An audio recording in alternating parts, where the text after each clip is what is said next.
Hi friends, welcome back to my channel. ఇవాళ మన ఛానల్లో వచ్చేసి పాల తాలికలు అయితే చేస్తున్నాను అన్నమాట. చాలా చాలా కమ్మగా ఉంటాయి.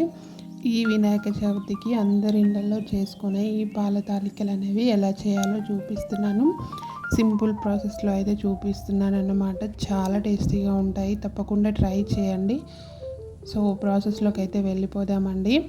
సో నేను కూడా ఫస్ట్ టైం చేసేది, బట్ చాలా బాగా వచ్చింది. ఇప్పుడైతే స్టవ్ ఆన్ చేసి ఒక కడాయి పెట్టేసుకొని అందులో మనం తీసుకున్న బియ్యం పిండికి తగ్గ వాటర్ అయితే వేసుకోవాలండి. వాటర్ వేసుకొని అందులో ఒక స్పూన్ నెయ్యి, అలాగే ఒక స్పూన్ బెల్లం అయితే వేసుకోవాలి. ఇవి కరిగిన తర్వాత ఇప్పుడు మనం ఒక కప్పు బియ్యం పిండి అయితే తీసుకోవాలండి. సో ఈ బియ్యం పిండి వేసుకున్న తర్వాత బాగా కలుపుకోవాలి. సో చూడండి, ఇలా ప్యాన్కి సపరేట్ అవుతున్నప్పుడు స్టవ్ ఆఫ్ చేసి పక్కన పెట్టుకోవాలి. ఈ పిండిని చల్లార్చుకోవాలన్నమాట. చల్లారిన తర్వాత పిండిని అయితే బాగా పిసకాలన్నమాట.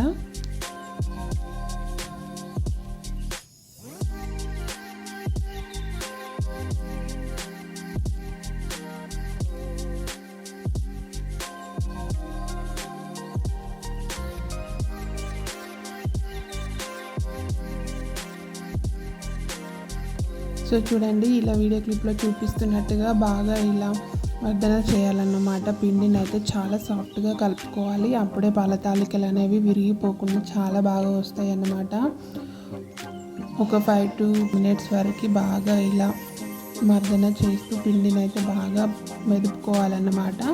సో ఇప్పుడైతే పిండిని ఇలా కొంచెం కొంచెంగా తీసుకుంటూ తాలికల్లాగా చేసుకోవాలి. చూడండి, ఇలా వీడియో క్లిప్లో చూపిస్తున్నట్టుగా ఇలా తాలికల్లాగా చేసుకోవాలన్నమాట. ఇవి చాలా లావుగా కాకుండా సన్నగా కాకుండా మీడియంలో చేసుకోవాలి. చూపిస్తున్నాను చూడండి, ఇలా ఈ మందంతో అయితే చేసుకోవాలి. పలుచగా చేసుకుంటే విరిగిపోతాయి అన్నమాట. సో ఇలా చేసుకొని పక్కన పెట్టేసుకోవాలి. అలాగే ఇప్పుడు అదే కడాయిలో మళ్ళీ ఇంకో స్పూన్ నెయ్యి వేసుకొని అందులో కొబ్బరి ముక్కలు అయితే ఫ్రై చేసుకోవాలండి. నేనైతే బాదం పప్పు, జీడిపప్పు ఇలాంటివి వేసుకోవట్లేదు, జస్ట్ కొబ్బరి ముక్కలు అయితే వేసుకుంటున్నాను అన్నమాట. ఇష్టం ఉన్న వాళ్ళు అవి కూడా వేసేసుకోవచ్చు.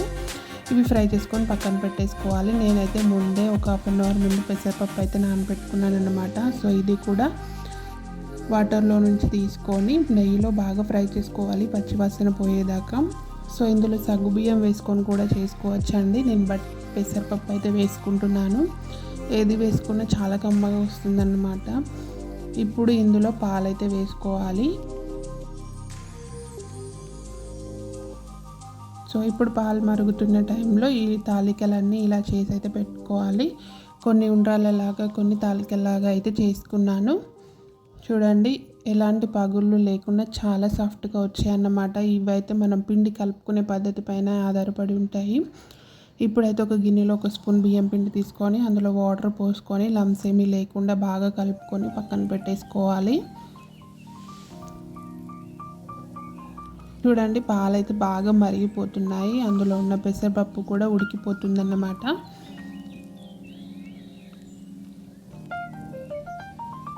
సో ఇందులో ఇవి మరిగిపోయి పెసరపప్పు కూడా ఉడికిపోయిన తర్వాత ఇప్పుడు మనం రెడీ చేసి పెట్టేసుకున్న తాలికలు అయితే ఇందులో వేసుకోవాలి.